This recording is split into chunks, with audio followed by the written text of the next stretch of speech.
You know that feeling in a new project, the kickoff meeting where everyone's super polite, nodding and smiling, Hmm.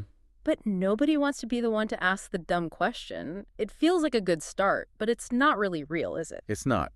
Real teamwork, well, it doesn't really start until someone gets just annoyed enough to stop being so polite. And that gets us to Bruce Tuckman. Most of us in management know the rhyme, right? Huh? Forming, storming, norming, performing. Right. But what's fascinating from his original 1965 work is that the conflict isn't just a possibility, it's inevitable. It's the critical filter. That first stage, forming, is just orientation. It's that, best behavior phase you mentioned. Yeah, testing the waters. Exactly.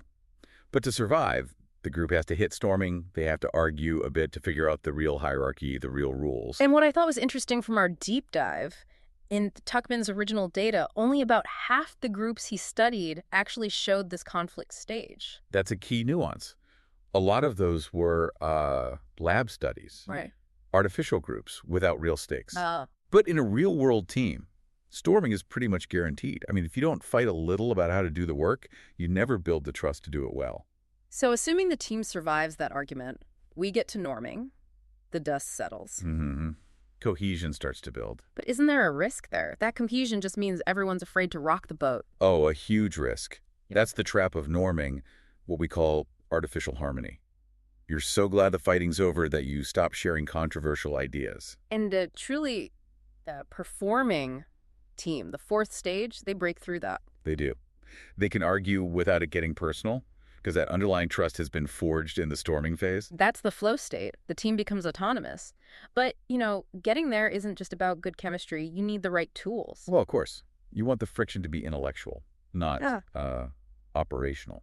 Exactly. And if you're trying to clear those operational hurdles, you should really look at Embersilk. They help with AI training, automation, custom software, basically clearing the path so your team can actually perform. You can find out more at embersilk.com. And once you have that team in flow, the model actually throws a bit of a curveball. It does, yeah.